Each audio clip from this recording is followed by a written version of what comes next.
Coraline is a movie that was released in 2009. It's directed by Henry Selick and stars the voice cast of Dakota and Teri. The movie's about an 11-year-old girl named Coraline, played by Dakota, and she has moved to this old, grey, dry house known as the Pink Palace, which is massive and it's been split up into multiple flats. And she lives in this really dull, grey, unpleasant house. And one day she discovers that there is a small, tiny door in one of the rooms. Usually this door is bricked up, however one particular night she finds out that there's actually a passageway which leads to the other world, where she discovers her other mother and other father, which are exactly the same as her old ones, only they have buttons for eyes. And these guys go out of their way to make sure that Coraline is entertained, that she's got enough to eat, and basically enjoying life. Now, the reason why I'm reviewing this movie is because I've decided to sort of give myself a goal to review some of my favourite movies of all time throughout the year, just to sort of let people know about certain movies that I love that maybe haven't been getting enough attention lately. So I just want to spread my love about some certain movies that I don't think gets enough appreciation, because in my opinion, Coraline is a very underrated film, despite the fact it got a really high percentage of Rotten Tomatoes. But despite the really high rating, it feels like that this is a movie that no one's really talking about. There's only a few reviews of it on YouTube, and a lot of it's just the book review. This movie is based off the novel of the same name written by Neil Gaiman, and I will say that I have read the book, and I actually enjoyed it almost as much as the movie, actually. The book was really enjoyable, and I might make a video comparing the book to the movie one day. I'm not sure, but we'll see what happens. But I'm just here to tell you about the movie, because I will be completely honest, Coraline is one of my favourite movies of all time, and I mean Inside Out good. Now for animation, is this movie Inside Out good? No. Is it Zootopia good? No.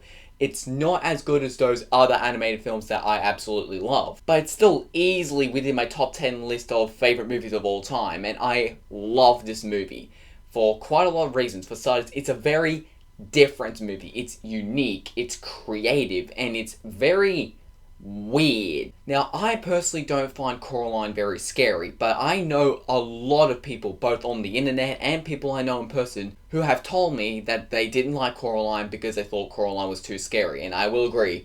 This movie is pretty intense for a PG rated movie, but I don't mind because it doesn't really bother me. Now, I've tried to make it obvious to you in the past that I don't like dark tones in movies. I don't like movies like Avengers Age of Ultron or Captain America Winter Soldier or other movies that are overly dark and gritty. I like more bright and upbeat movies. But if you ask me, Coraline is an example of how to make a dark and gritty movie and how to do it right, because I love this movie. The premise is very abstract, very creative, and very weird. It's very weird, unusual, and unfamiliar.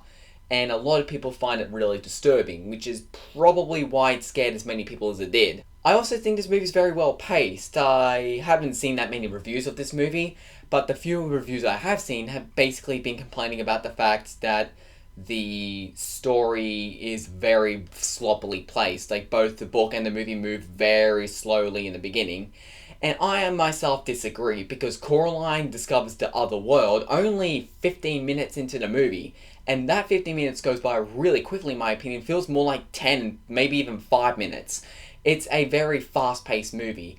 Now, I think where people might be going about this is because the main conflict, which I won't really spoil for you, despite the fact it's in the trailers, but in case you don't want to know what the conflict is, it is a main conflict, and some people think it probably is the premise, and it's even on the summary on the back of the case.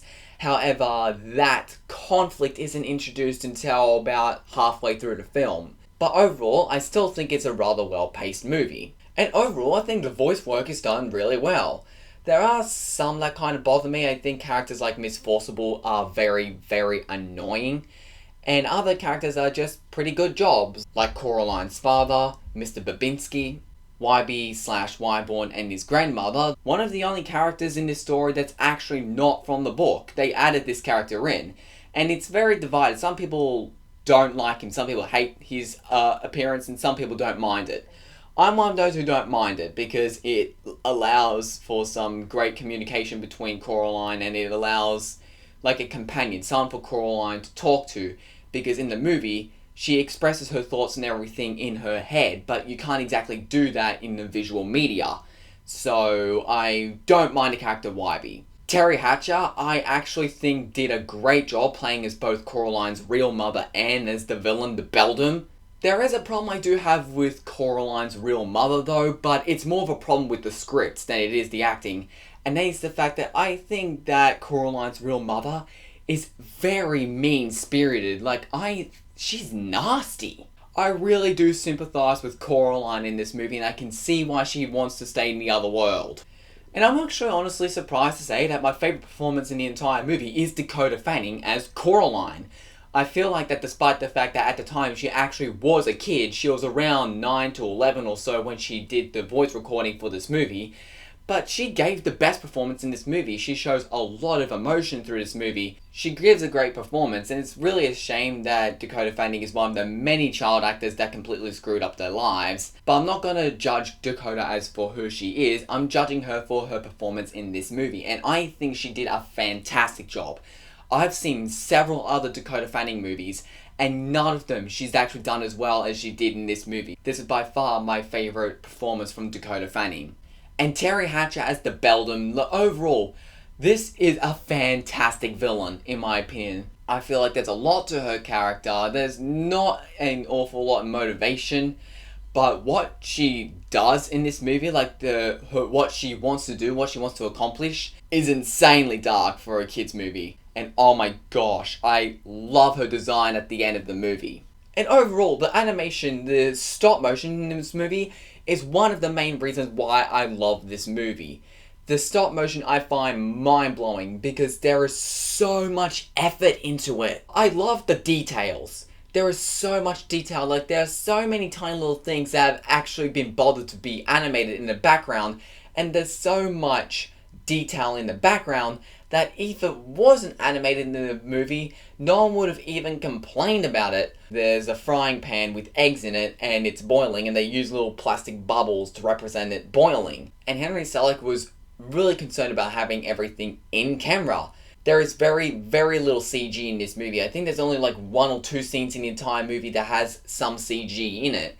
And I think the fact that there is such little CGI and it's all practical, it's all stop motion within camera, I think it's just incredible, because I know stop motion is really hard to deal with. I've tried doing it myself when I was a little kid, and I know it's a long, painful process, and I really respect this movie for how much detail and effort is into it. But since everything's so practical, this is a visually stunning movie.